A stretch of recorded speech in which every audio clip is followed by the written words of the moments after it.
ibice ni 4 n'umurongo wa 12 badufashe gusoma hanyuma undi araza kudusomera muri Yakobo ibice 3 n'umurongo wa 11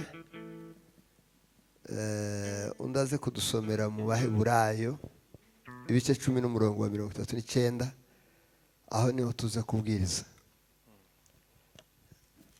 Ngira ngo uwo niwo mutwe w'ijambo baduhaye. Bandiko rwa mbere Paulo yandikiye Timoteyo, umuntu uzi gusoma neza udafite n'ibitotsi.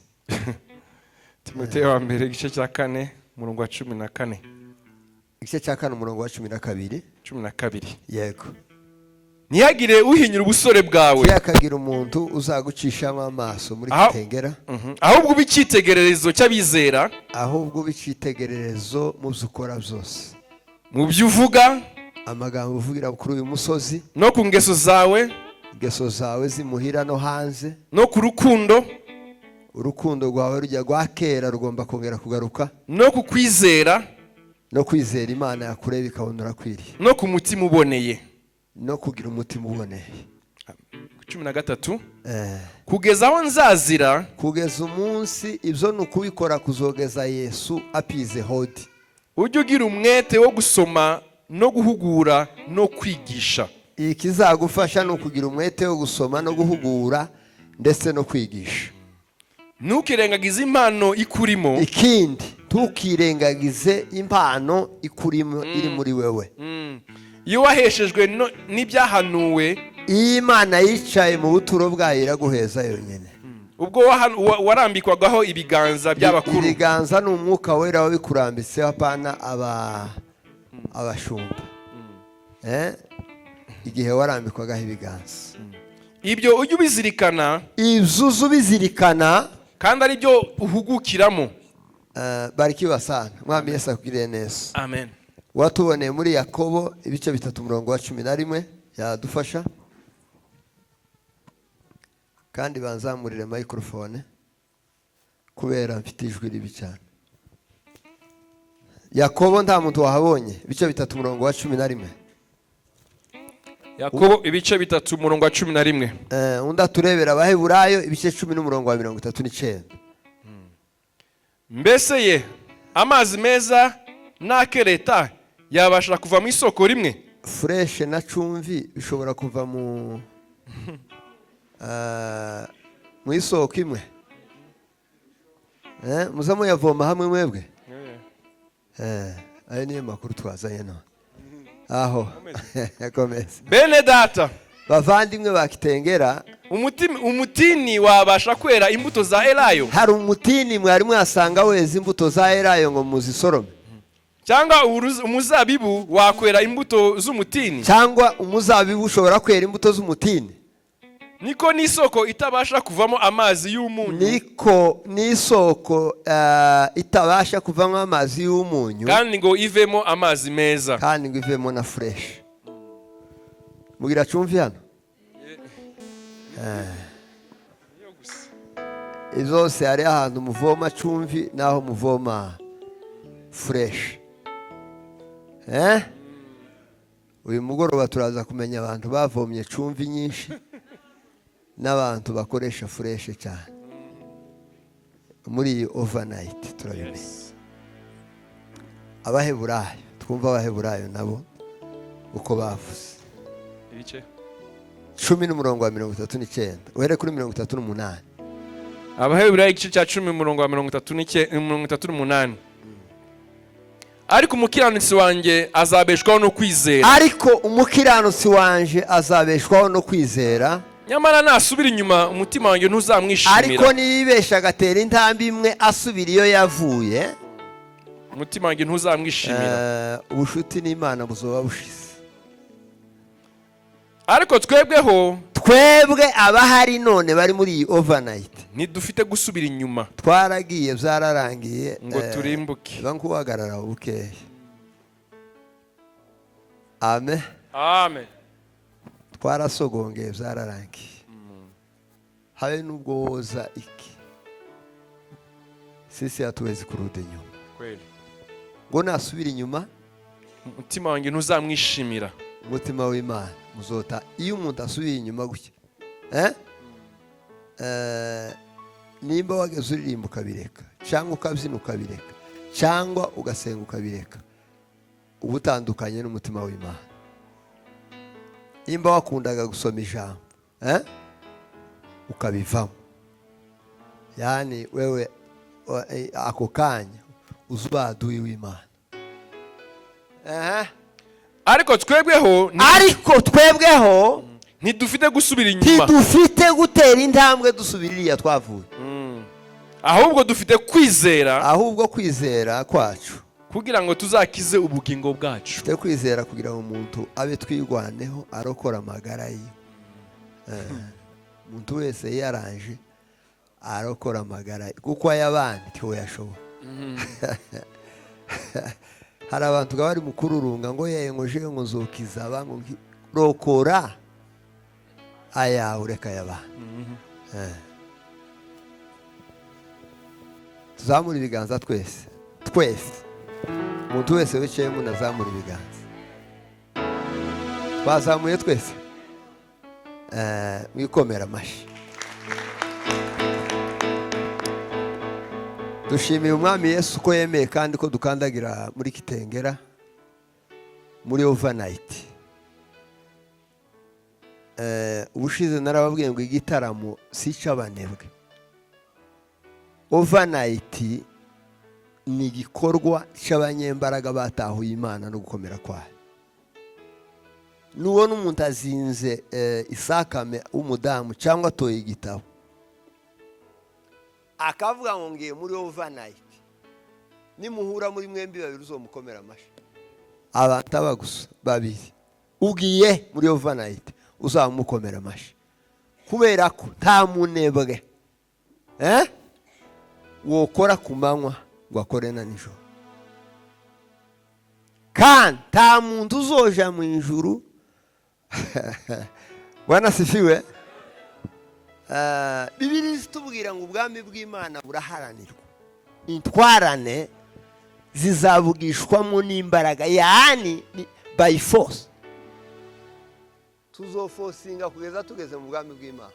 nudafosinga uzosigara. nta bintu zo gucisha hirya ngo ngoyaye. hano nta bureba ihari, nta mugati, nta gikoma, nta cyayi, nta mandazi,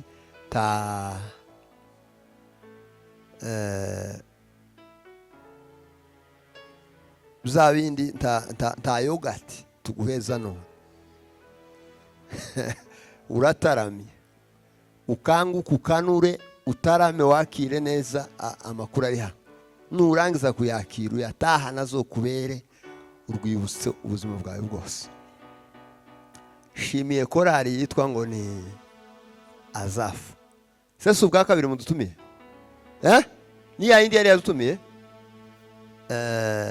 umwami Yesu abagiriye neza kudutekereza Nairobi mukavuga ngo tuze hano. turi bato, sisi ni wadogo sana, habe n'amatitire dufite ari hasi. hariho abandi bageze kure iriya nta makuru mufite. wenyine hari umuntu uri mu guhagarara ugatuta akabura uko yivuga. yaroha akavuga ngo muzobaze neza ngo ibintu uko bihagaze.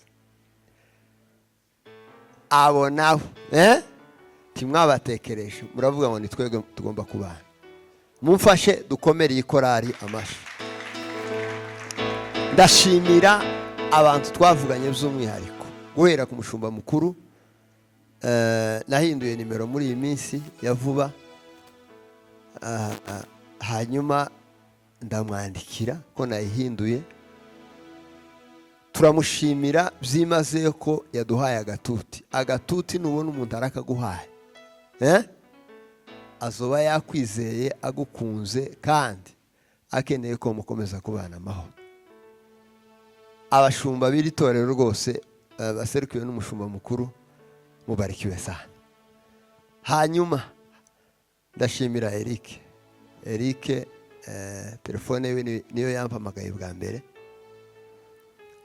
abaza baturuka kuri Eric no kuvuga ngo babanshoboye, kandi nawe azaza afite confidence ko ampamagara bigakunda kubera ko naje muhamagaye hano Kitengera tiyo sinzira.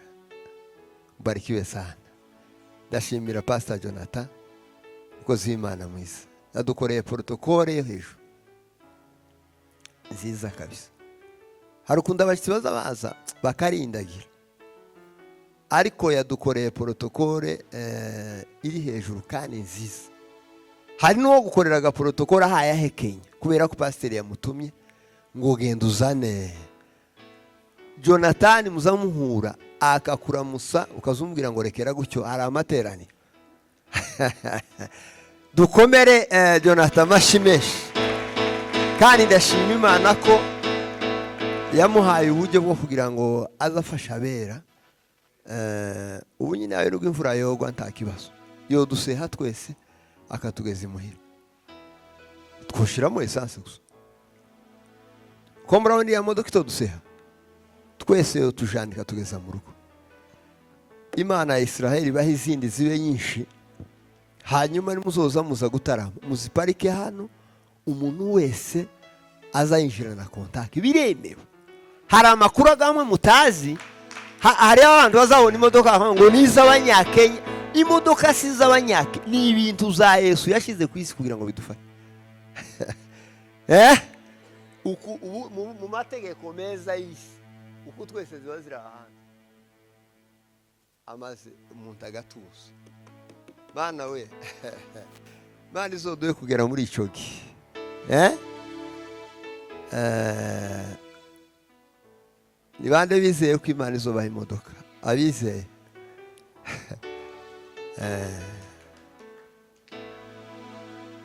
amen. Ndashimira Sava avuye Kasarane. Ndashimira abakozi b'Imana twazanye barimo cameraman akaba n'umucuranzi Paul umukomera amashi.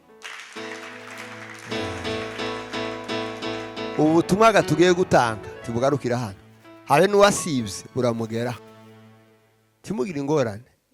Ukugaru wavuga ariko runaka warahombye, tahombye buramugeraho butarasha. Araza kuzuka ucya mu gitondo inkuba zamaze kubita. Hari bamwe azakirika gutya, yakirika gutya gusa yareba ukuntu ibintu byifashe, yumva n'ijambo rimurashe akamasubira akamara ngo ubutumwa si ubwanje ngo n'ubwa Nehemiya. Ta transferi banone muri iri joro ijambo ryose rivugirwa hano ni iryawe. Amen. Ndashimira umushumba Muyoboke, Mwami Yesu akugirire neza. Turaturanye iriya hirya kandi Imana ikugirire neza naho ko twahuriye hano. Ndashimira Charles, uriya mugabo ni umugabo mwiza, avuye umoja muri Hope. Yabonye afishe, aba bose ukuntu yafishe babonye abacuranzi abaki. Christophe yavuze ijambo rikomeye aravuga ngo amavuta azayirarikira yonyine. Cyo gituma tugomba kuyafata neza, apana kuzuzwa rimwe ngo wamusara. Oya, nukwitonda kandi Imana ifashe none mvuge nitonze ukeya gira mwumve cyane. Dutere haleluya, muzamure ibiganza. Atukuzwe.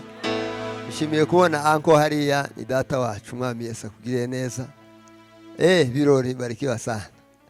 Twaramutumiye iwacu aratubwiriza, ni umukozi w'Imana mwisi.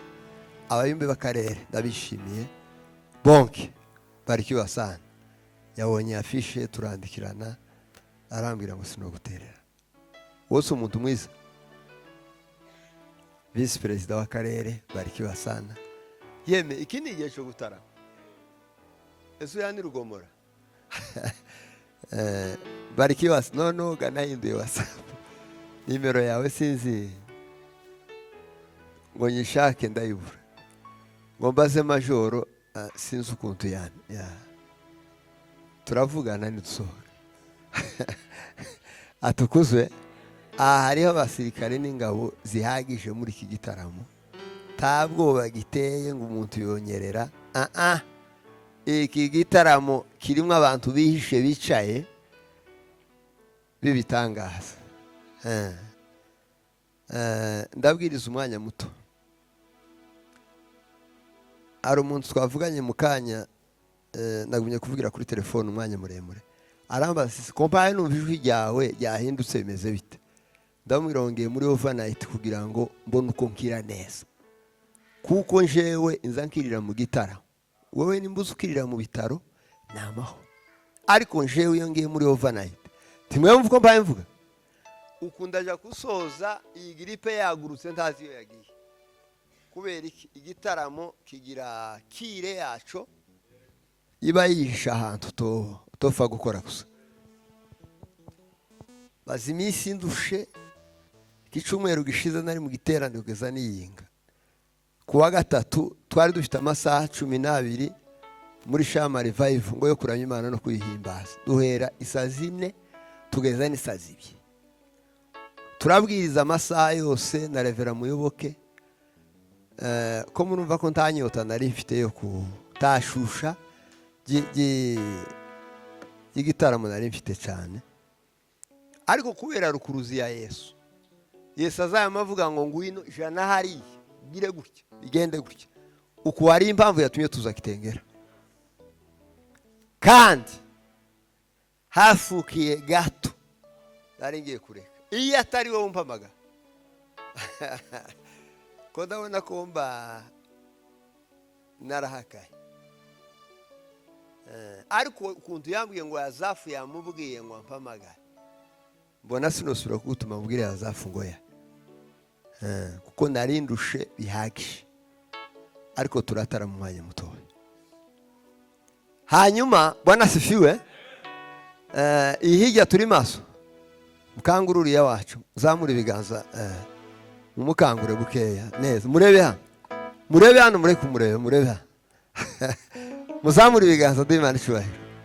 Azafu ni Azafu aje, tuzamura ibiganza. Hari hotera haleluya muri Azafu, haleluya gusa, haleluya mweze mikoro, tera haleluya, kandi muzamura ibiganza muyakire. Haleluya, haleluya, haleluya, haleluya, haleluya,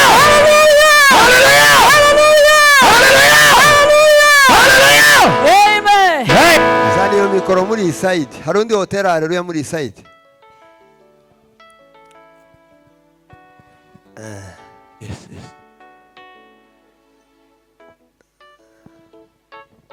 Ariko nimba ntawe uri tayari wamusimbuka utuza, hari hotera haleluya muri iyi side, nguriye mu mamuri hariya hiya. Ese niba ufite filime uyifate neza, irakora cyane muri iri joro. Bezese cyubahiro, uzamura ibiganza. Haleluya, haleluya, haleluya, haleluya, haleluya, haleluya, haleluya, haleluya, amen. Ariko yarafashe umudamu, amen. Subira uzitere mama, yarafashwe nanone, kandi umuntu igihe cyose afate. Haleluya, muzamureka afatwe aguma agende rwo kwisi. Pese datubwiza. Haleluya, haleluya, haleluya, haleluya, haleluya, haleluya, haleluya, haleluya,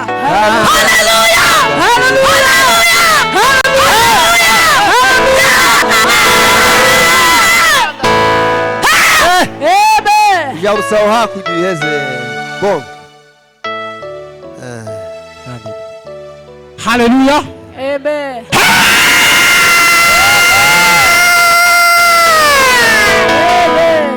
ogare tuwezi Imana icyubahiro. Haleluya,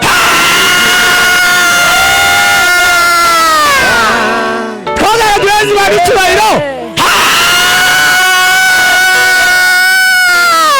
amen. ogare tuwezi Imana icyubahiro.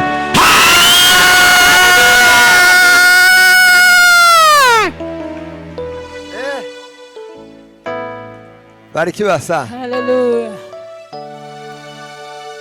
Umeketi juu sana kwenye kiti cha enzi, umejitwika utukufu,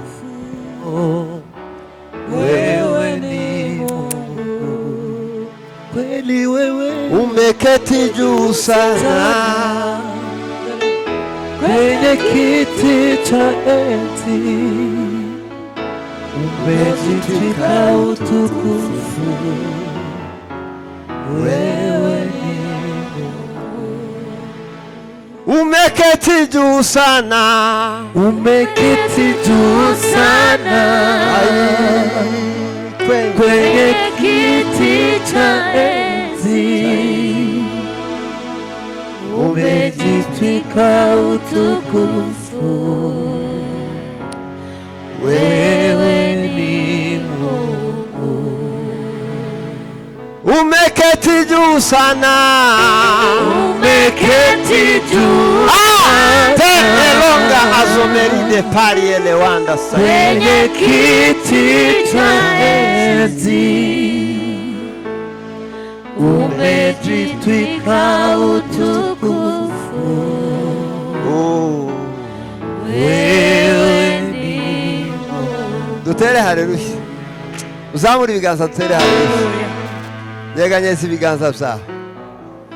Umeketi juu sana kwenye kiti cha enzi, umejitwika utukufu, wewe ni Mungu. Yesu. Zamura icyubahiro cy'Imana. Umeketi juu sana kwenye kiti cha enzi,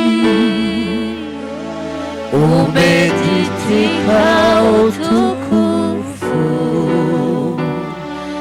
wewe ni Mungu.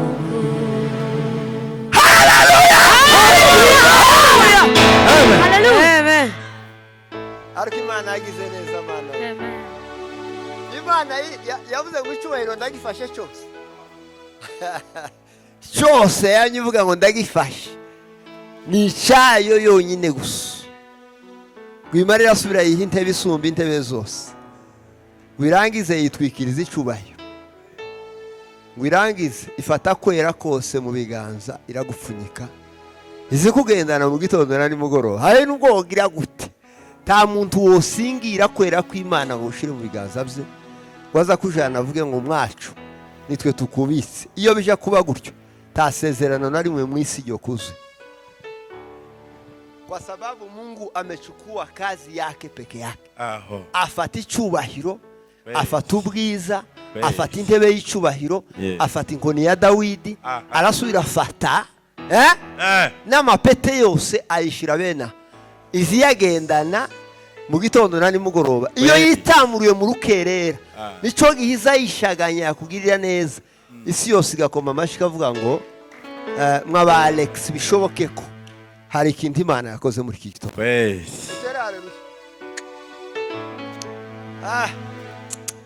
Umeketi juu sana kwenye kiti cha enzi, umejitwika utukufu, Mwami Yesu gira neza we. wewe ni Mungu. Tugiye kuvuga ibintu bine biza bituma abantu babahinyura bine.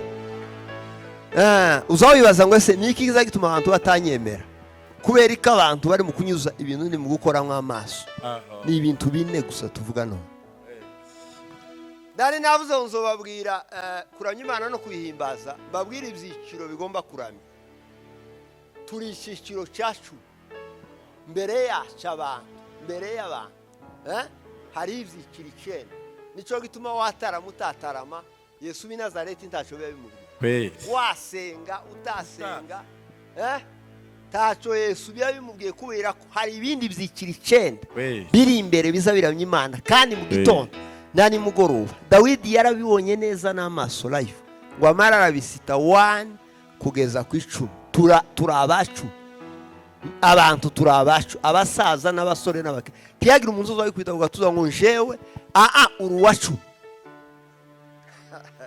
Imbere yawe hari ibindi bintu hari ibindi byiciro icyenda bizabiramya Imana bikayihimbaza. Waza mu gitara utaza akazi karakogwa, hari amaparuwasi atagengwa na ba bishop. Nitubona umwanya tuzoyavuga 10. Ibyiciro 10 bizabiramya Imana we utaraza. Tuzatuza iriya ku muryango bakifunga murango. Dutera haleluya. Twongere dutera haleluya. Umeketi juu sana kwenye kiti cha enzi, umejitwika utukufu, wewe ni Mungu. Ibintu bine biza bituma abantu bakwitegereza bakure bakavuga ngo Bonke n'umwana mwiza. Ariko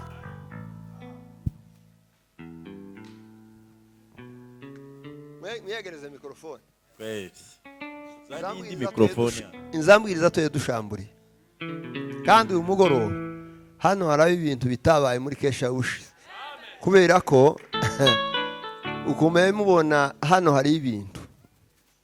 Hano muri iki gitaramo harakorwa ibintu bikomeye kubera ko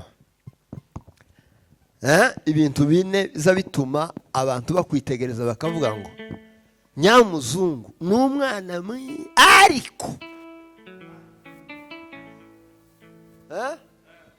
haja ariko mu Kiswahili niki? Lakini na haribu nini? Mu Kinyamurenge niki? Ni ariko nyine. Azagenda neza azatarama neza. Ariko uyu munsi turakuraho za ariko no. Zamuri bigaza ni marshwe. Ahimbazwe data. Amen. Ariko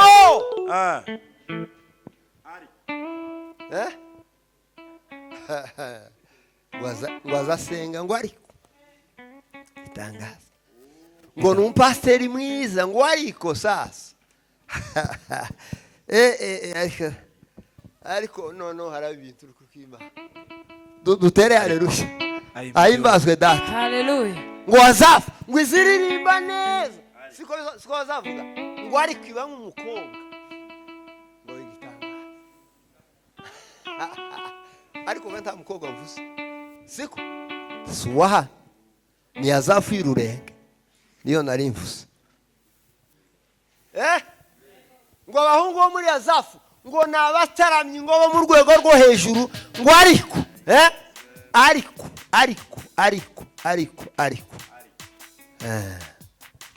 abayumbe bakite ngo nabayumbe beza ariko bakamayisese kandi bayisesemo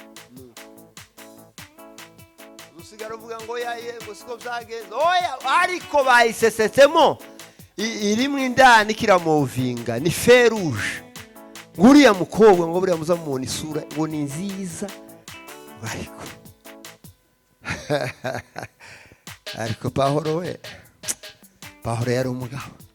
Dukomere aposo amashi. Haleluya. Pahoro itangaza. Bibiliya yambwiye mu gitabo cy'itangiriro ibice 2 n'umurongo wa 8. Bwana sifiwe. Amen. Atukuzwe. Ahimidiwe Mungu. Imana ngo imaze kurema ibintu zose. Irangije. Ngo iragenda mu burasirazuba bw'igihugu ikebamo akantu kitwa Eden ni kimwe. Gashiramo ibiti bingahe? Murabizi. Muzamusomesha. Igiti cyambere tukivuge. Kimenyesha cyiza. Igiti cy'igikundi. Imezamo igiti cy'igikundi riravuga ngo Adam iki giti uzukirya mu gitondo na nimugoroba kandi buri kukiriye urukundo rwanje nawe zoza gwiyongera mu gitondo na nimugoroba. Irasubira imezamo ikindi cyakanga kabiri yamishita ngo ni igiti cy'ubugingo. Iravuga ngo iki giti naco nuzoza ukiryaho muri wewe uzagira ubugingo buhoraho iteka ryose. Ishiragamo ariko nshizemo ikindi si gitangaza. cya gatatu. Tuzamura ibiganza ari bacwahira. Atukuzwe. Dore ikindi ngiki kiri imbere. Ukoreho gutya. Nukoraho. Uruzi kino gitabo. Uko twobwira abantu ariko ku cyumweru tugashira kara kugira ngo twobontagira umuntu ubikora. Abantu bose bugikora. Niko duteye. Tuzamura ishobora shima.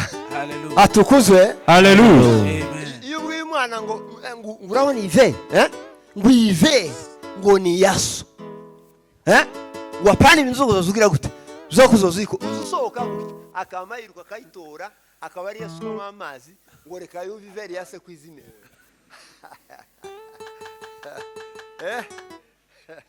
Kera mwega hari abantu batari musima ise yasize. Bafiye gusa gukura aya maje mu kizungu akicara muri Kongo barasifiwe. Hari abantu batazi muri Kongo. Muri Kongo abantu bageze bagwanira ikigori cyanya amasaka iso yasize. Intambara ikabamuza abantu bakamarana induri kavuga kubera iki hari agace kasigaye ku nkoko papa wawe yasize umuntu wese karavuga ngo nindukarya ngo ni shewe. Abakobwa bagakubitwa gara. Ubunyega ndi muri Kongo bageze bakubitwa garave kubera akantu gato iso yasiga gatsima gato aganaku mukama bavuga ngo twese niko tugira gute niko tujya mani bwira Adamu iramubwira ngo ngishi giti kimenyesha ikibi nishiza ntukibeshe ngo ukandagira uruhande rwacu nubikora no gufuzogira gute uzopfa. Nabona kitulabesha no kuteranya mutaemele mutakolwe azoba mara uko murumvishi Yego. nabona kitulabesha No kuteranya mutakolwe agabateranya. haleluya muri biganza Satani ngo n'ubu nyine Bwana sifiwe. Haleluya. Kugeza ngo n'uyu munsi ntaracukira. Waracagenda besha abantu akakubwira ngo nukuri kw'Imana kudatara tacho bitwaye. Akamakubwira ngo kudasoma ijambo. Ngo ni ibintu byiza ndetse ubaye umusiri mu gitanga. Nta kibazo. Akamakwereka ukuntu ugomba kugera mu materaniro. Satani niko zamera. Ngukaba kaganga udasengeye ku budiyakoni udasengeye kwivuga butumwa utari pasteri akamakwereka gusuko ukuntu ukomeye uri gitangaza warangiza ugafata intebe y'inyuma hariya simwe gafaye ko ndavuga izindi ntebe ziri hanyuma ya ukama wegamira abantu bakaramya bagahimbaza wewe gusana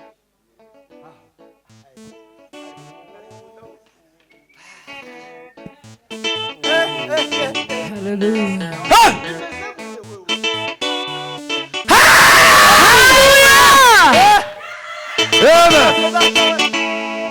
Hano baririmba igifurero bakaririmba igishi cyangwa bakaririmba igishimo ukamugira ngo miru nkaho wewe warangije amasomo kandi nka Bibiliya wayibise ku ruhande tugutangarije ku mugaragaro kugeza n'uyu munsi kuva muri Edeni kugeza nanone Satani ngo ntaraheba Kweli. Tangaza. Nabona kitulabesha no kuteranya mutakolwe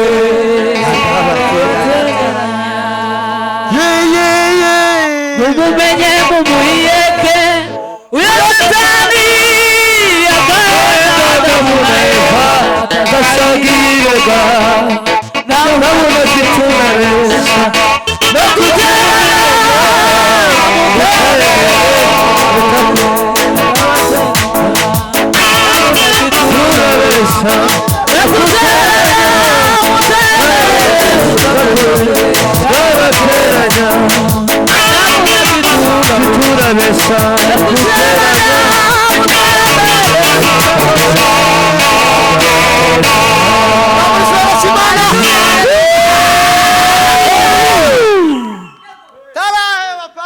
Hallelujah. Azaheba Satani. Aza gutega umutego nasonye mu gitabo cya Rukejo wundi. Ngo Satani amaze kugerageza Yesu. Ngo arahebura. ngo arasubira kandi amutega ikindi gihe ngo yamavuga ngo none arananiye ariko ikindi gihe tuzobonana tu. Zamuri biganza by'Imana cyubahiro. Hallelujah. Praise. Ahimbazwe. Hallelujah. Hari abandi ba Satani zigirira nabi. Aha. Ugafatwa abantu bagaheruka yandika amandiko. Agenda neza ikuzo. Bwacayo. Hakama ryama mu nzu. Counter chaba. Siwe waza wandika amandiko ejo. Kutagiye mu gitara ngo nukuri ngurabona. Ngo shewe. Ngo wa munsi kurya.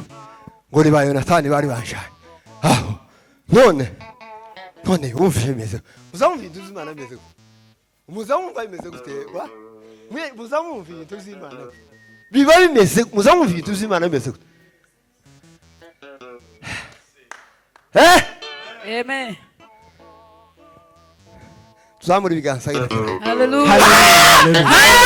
Ahimbazwe Yesu. Tata. Yamenyerera gusa.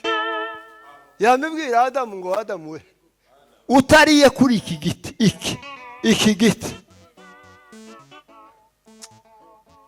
mu mafu yani munsi izuba Iributsa ineza y'umukunzi wanje akagero k'iminsi zikabisho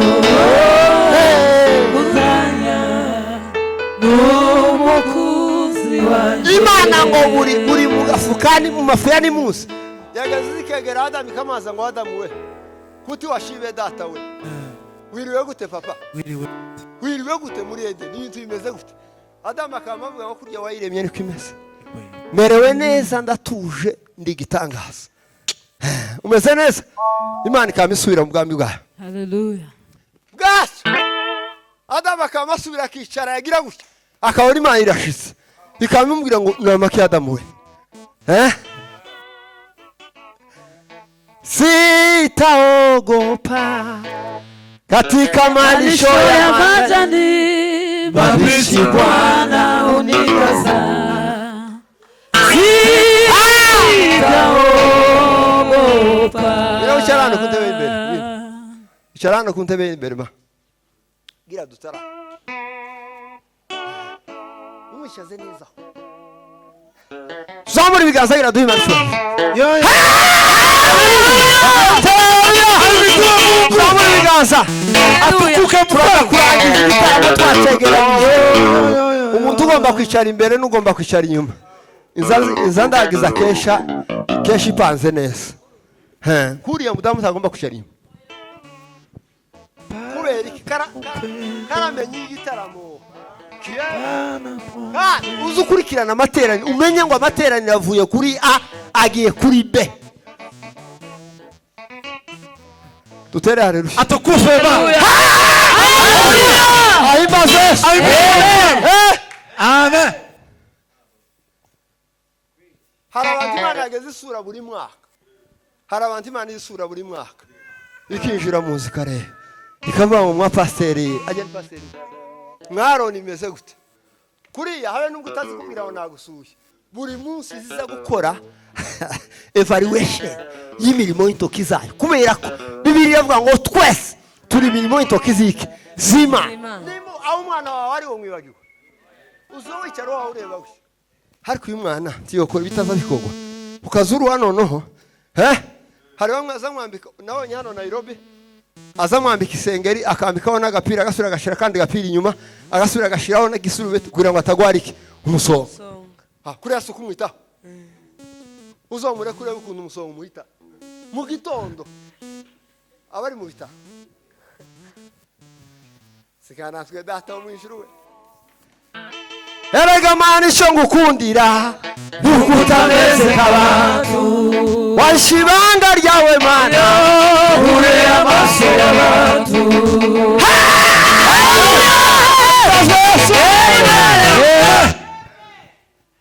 erega mani icyo ngukundira nukutameze nk'abantu washibanga ryawe mana ure nta muntu urakubaza ngo ese ngo weretswe mu gitaramo ngo ni gute beretswe nta muntu urakubaza ko yaryamye sizera akabuza ikindi sizera nta muntu urabaza gutya ninde babaje bariko ngo iriya kesha ngo yari imeze gutya ngo niki cyabayeho ukeneye amakuru yo muri kesha ariko bakeneye amakuru tuzamura ibiganza by'Imana cyubahiro haleluya umunsi Adamu acumura Bwana sifiwe Haleluya. Imana yaje kumushaka iramushaka ngo igere aho yageze imusanga gusa Adamu yumvisha imirindi y'Imana gusa Haleluya. cyo gituma ibintu by'Imana hari abantu bamwe bazabihunga Yego. iyi ntambara yakomeye neza amabuye yabaye umuntu bazango jewe ngo sasa nkuyemo akanje karenge wasigaye ngo twaza turabira intambara kwish ariko itangaza biragwise atukuzwe Amen. cyangwa gasenga agahudumisha ifuzo mana we la kore tefea alunga Hallelujah. awini tera fera alururururu Haleluya. Haleluya. Kapure.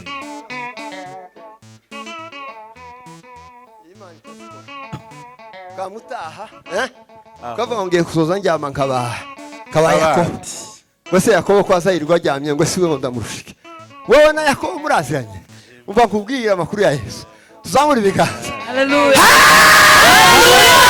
mutaramyi Bwana sifiwe mutaramyi azazumi nguni mutaramyi Kweli. paseri we abapaseri b'abanyamuka bazabazumingana paseri umunyamuka azazuminga uwundi pasiteri uyumva akazuminga uwundi Mugenzi. umunebwe nawe azayamureba aho umunebwe yicaye akaba ariho nawe agira gutya Aja kwicara.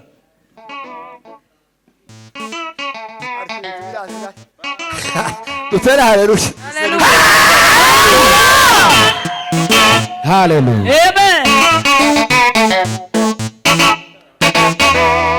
umuyumbe n'akazi rimwe azaramutse uwundi muyumbe mu muhana Aho.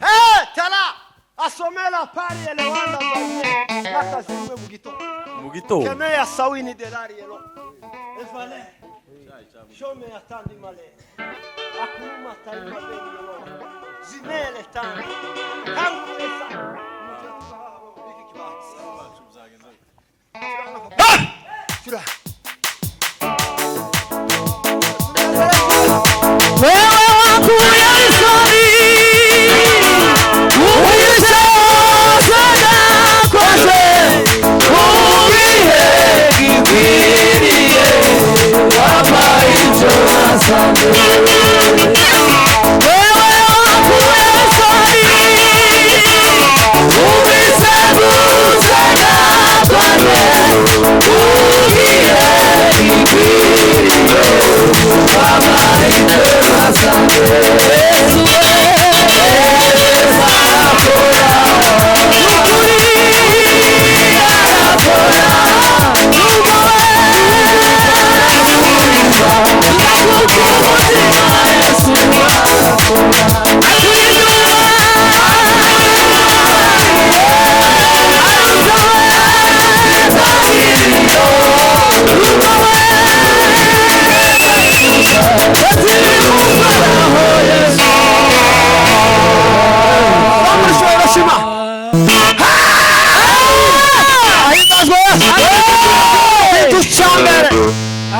kintu cyambere kizagituma Imana iguhinyura nica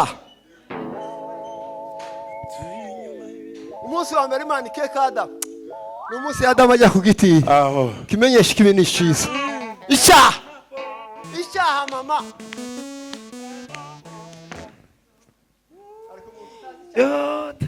icyaha uzi ukora icyaha wenyine tugira umusoda w'igitangaza witwa umutima azama kugenda inyuma kwe habe n'ubu ugiye gutara warasambanye n'akazi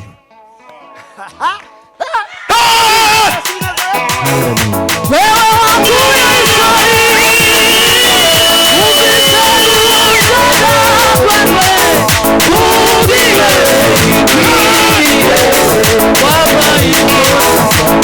Wewe wakuya isori.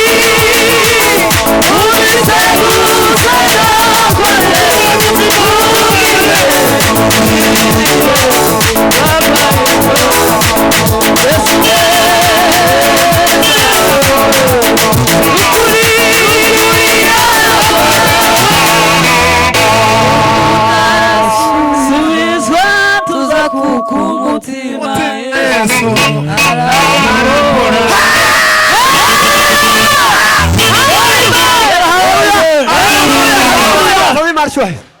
atukuke Baba wa mbinguni. Haleluya. Icyaha. icyaha we ariko icyaha ni kibi papa muntu yako icyaha kimaze abantu icyaha kimaze abantu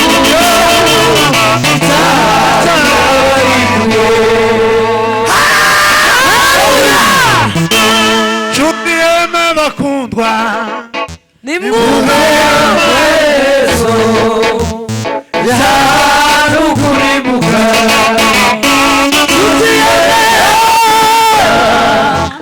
ni muhezo cyane ukuribuka icyaha kizagifata umugabo mu ijosi gutya kweli kikakujwigiriza wageze uvuga ku ndimi zigashira icyaha kizakiniga ariko icyaha yeme panapo upendo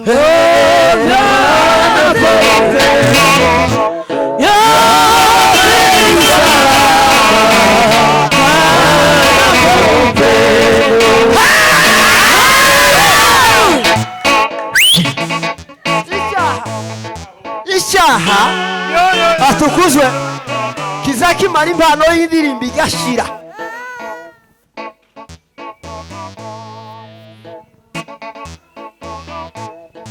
wambaye kositime yiwe nziza ayambariye tubwiye ko icyaha kimaze abantu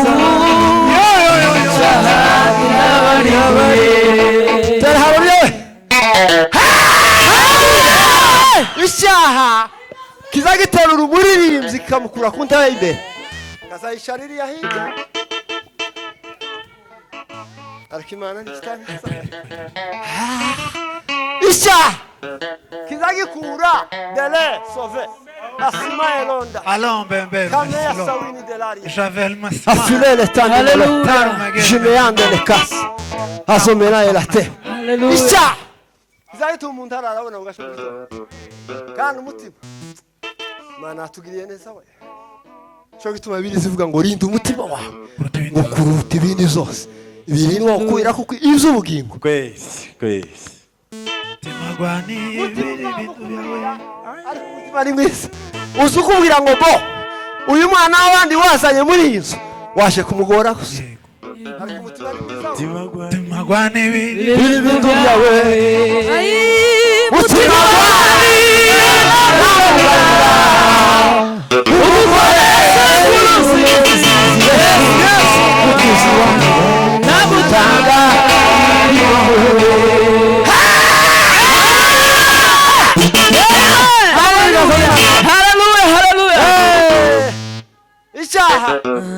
icyaha kizagikorogoshera umugabo w'ibiro 80 agafatwa n'akana k'imyaka 15 kakama kamubwira ngo hagarara bakama hagarara Stop. timuzamva bavuga ngo uruhinja rwafata umujura ni umunyabyaha umunyabyaha azagera mu ikanisa gushya ngo kuri hano no kubaranyerekwa nta muntu wawe kwerekwa nivyo gusa byakwisha ariko zamura ibiganza we hari ijisho papa hari irindi jisho rizarizuminga nyuma yo guhisha abantu ivyo wakoze hari ijisho rizarizuminga rikazarimenya ngo ese hajya ninde sharire we delele farielo akimai delenge ya idi ubwami bw'Imana zamura cyubahiro cy'Imana tugira gusa zamura cyubahiro cy'Imana haleluya yomubihe bikwiriye wabaye icyo nasabye haleluya gituma cyakiza kimara ijambo zakimara ijambo rigasha yego uba icyaha kizagikuraho ijambo kigasha abantu bazakwitegereza bakavuga ngo ni mwiza ku isura ngo ari ku mutima wiwe ngo ni nk'amasega arya icyaha shaka nsoreze kuri cyo. Samusoni we. yewe umusozi muremure we ubona wakora iki imbere ya Zerubabeli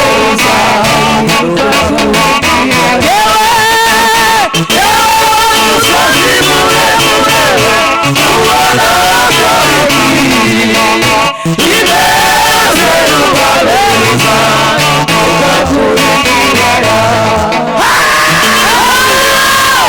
Nasoma ijambo hariya mu gitabo cy'abacamanza riyambwira ngo eloko dovere Alors, Bember, merci. zamera standi malo. J'avais remercié.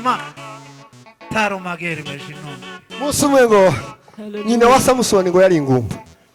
Noneho mu gitondo kimwe mu marayika aramugendera. Buriya nubwo marayika mutarabona na life tugutangarije ko muri kumwe niyo mpamvu utarapfa. Amen. Muri kumwe niyo mpamvu. Niyo mpamvu gihumeka.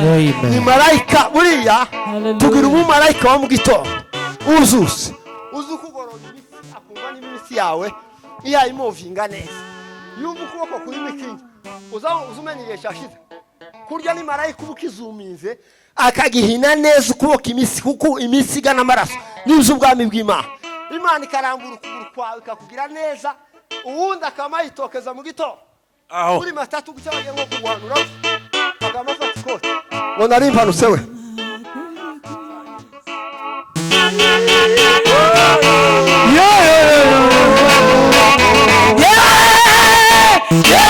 umusozi muremure ubona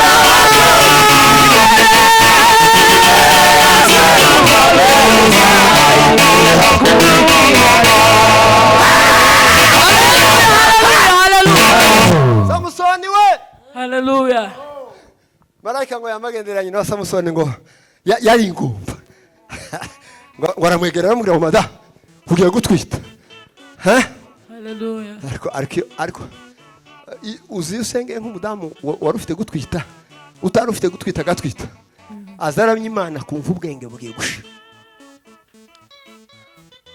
dutere haleluya ahimbazwe data haleluya nyina wa Samusoni ngo yicyari ingumba Aho. marayika ngo yamaze yamamubwira ngo ugiye gutwita mada kandi uzabyara umwana w'umuhungu uzamwite Samusoni Great. kandi ikintu nkubujije icyambere zamura ibiganza haleluya zirinde kunywa ibintu bisindisha Aho. iyo ni number 1 Bibiliya yambwiye ngo icyo gihe abanyasiraheli ngo bari barakoze ibyangwa n'Uwiteka ngo Imana irabafata ibagabiza abanzi babo ngo imyaka 40 y'ubutayu mu gitondo bucya ngo bazuke marayika ngo yamayiruka hano kwa nyina wa Samusoni ngo ashikara amubwira ngo ijambo rya mbere ugiye gutwita ijambo rya kabiri ngiye kukubuza ibintu by'ingenzi icyambere tuzigere na rimwe yonda uyitwite unywa ibintu bisindisha inzoga ni zibibiri zivuga ngo zazi kubaganyisha abaforoderi barimo tubatangarije ko inzoga zitagezweho ku mugaragaro mureke izo bintu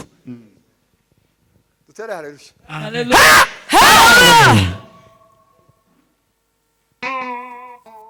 yandi abaforoderi barimo bazamura ibiganza Niwe gisubizo. noneho muza amakuru ngo hari n'abapasiteri bari mu guforota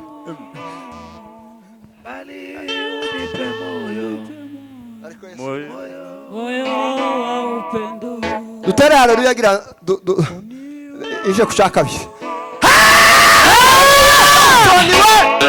Imana yavuga ngo azitwa umunazi ngo niwe uzokura ubwoko bwa Isiraheli muka yamimubwira ngo guhera none ugiye gutwita ayo makuru wirukanka yabwira umugabo wawe yamayiruka yamabwira umugabo we ngo uza amakuru duhuye nayo mano duhuye n'amakuru y'igitangaza hariya mvuye n'umuntu ariko isura yiwe nazanye itegereza akabona sinzi ukuntu imeze ngo abaza marayika ngo ese yitwane marayika yamubwira ati ntukazubaza bene ibyo hari abantu bazasugwa n'Imana agatangira kuvuga ibintu ntukazuvuga ibintu byinshi buriya impamvu uri mu kuvuga ibintu byinshi turahura n'Imana live umunsi mwahuye nta makuru menshi uzobaza haleluya wahuye n'Imana asazabaza ibintu byinshi ngo mpese ikimenyetso ciki nimba wizera Yesu Kristo umwami n'umukiza haleluya ngo shewe ngo nkeneye ngo Imana imvuge iki irakuzi izi n'amazina yawe ivyo birahagije tuzamura ibiganza haleluya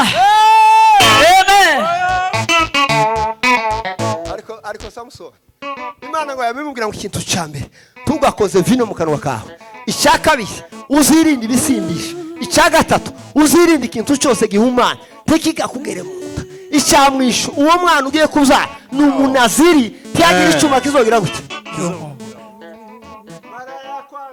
Ai, hakuna wewe. Mara ya pili Hakuna wewe. mara ya tatu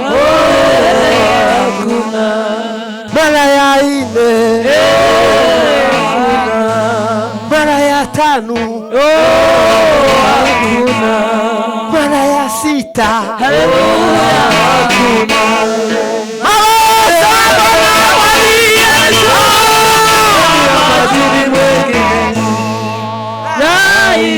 Kama mutungu. Haleluya, haleluya.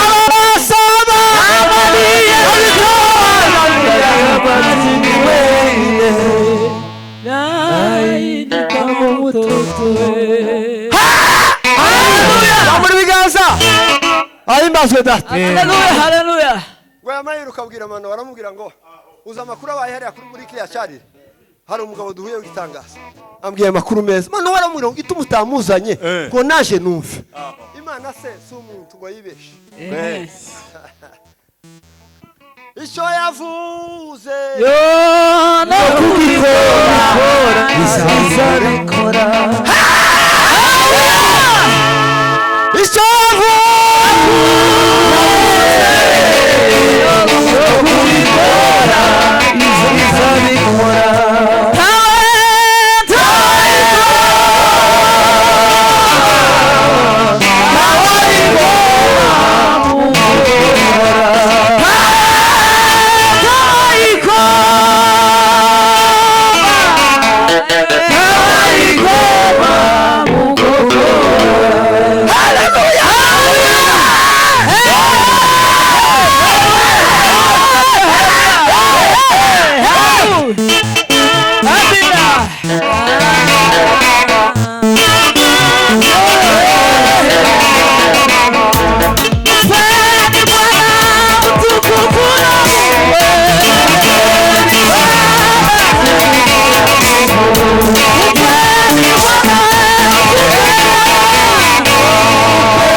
zamuri Imana ishubahiro.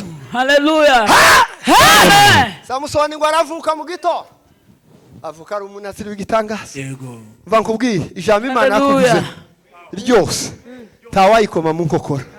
No gusohora bizagira gute? Bizosohora. Abantu bagira gute? Babireba live. Amen. Cyambere ntabwizibesha. Ai, cyakabiri Ikibabaziyo. Ishaka kirani byakibiri. ahimbazwe data. Amen. Soni we. Haleluya. Bavuka ari umunaziri. Abanyesereri bageze bavuga ngo baratewe gutya.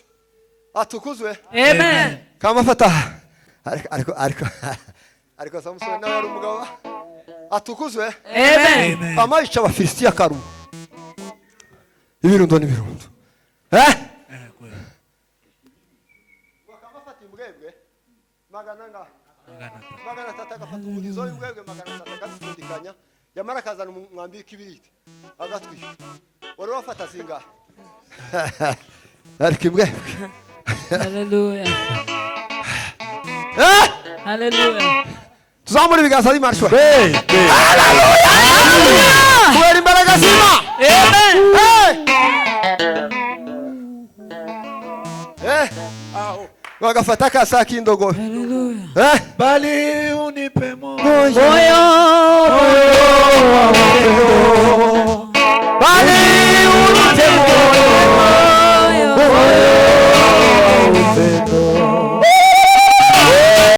aba bantu bose utwaye bararara mu wawe. Angira ati bararara mu wanje papa. Tugira ingora. Bama bari agafu ka 25 twari dufite. Karashi. Wazukandagira ucyo kandagira umuntu. Wakandagira ucyo kandagira. Aho. Umuntu yaje kurenga gucya kamakandagira kababi. uzabaze ntungane azobabwira amakuru. Yari yazanye kipe igitangaza 16 mu nzu. Turarwa turimuka naje ndimuka. Hano muri Kenya hari umuntu wari wabona yimukira aba ino. Hari abagore yo kwa ikibiriti. Yo twika. Ariko ahantu hari urukundo. Muzi cyakurikiyeho. Babwira ibintu bibiri Imana yakoze. Namamagira umuziki ntumugiye gusengera. Musengere nzove muri Yesu. Noneho ni mugaruka muzosange Imana yambaye. Amaze barapfuka umwaka amafuka manka. Ubundi abantu 16 bamastanga gutya. Dena sofe. Izumana we. Hitu. Turayamaganye bizina. Hindura yinzu we. Terele sayima bome. Etanda sa. Uterara ryewe. Ariko basini beza we. Undi yamasha munguni we. Charisi we. Papa ndoye. Gutya gusa. Mana we. Alove. Yesu Nazareti we. Unda bakabuye bakaza Maria mamurisa. Mana we. Itapi Yesu we. Turabana bimana.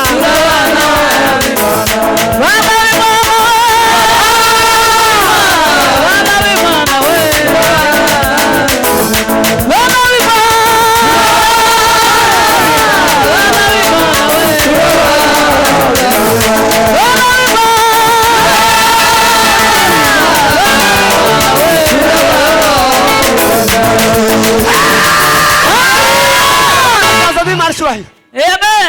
Zamuri biganza. Atukuzwe. Hallelujah. Amen. Bazimanira ipasi. Irayigorora gushya. Irayigazura neza gushya.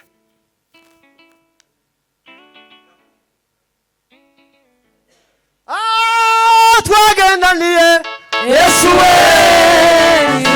Yesu dutera. Tuzamana kuzadusara amashana. Tuzamabanga guta. Atukuzwe. Amen.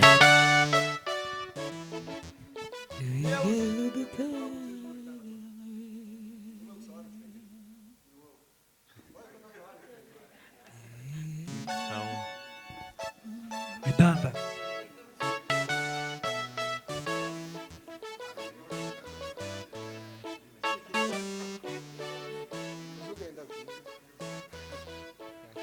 Ariko Yesu Nazareti. Eta. Churanga papa, churanga gatoya. Churanga birazini.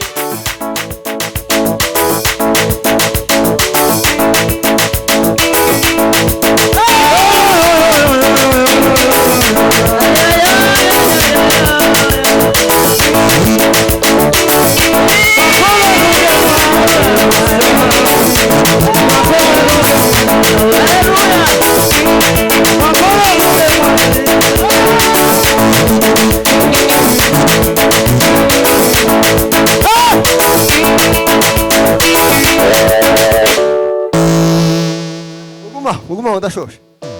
Zamuri biga. Hallelujah. Tukuzo mirere. Mugabo mwe hano kitengera.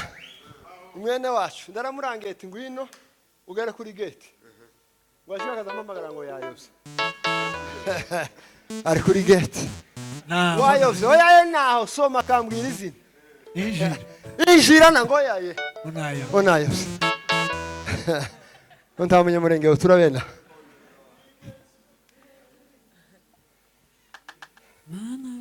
Tarama mama. Umva mbwira makuru ya Yesu. Kuranyumva. Tarama neza gusa. Kuranyumva mama. Mutarame Yesu. Ahigwa basenga ukuri no mu mwuka. Nigiye nikigera abazahabu ingo. Kajagari karashira. Kajagari we. Igaza kuta masayina muri 2019. Fata iminsi atuma nsengera gusa ubucafu. Bwira Imana ngo uzokure ubucafu. Ubucafu. Ndabwanze mu izina rya Yesu. Nyanza ubucafu Yesu we. Ubucafu ni. Zamuri cyo yoshima. Hallelujah. Bibiri iravuga ngo ikintu cyose dukeneye cyose kimenywe n'Imana. Amen. Maombi imisatu. Mana we delele farie. Maombi ya imani.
Tuzamure datugise. Haleluya.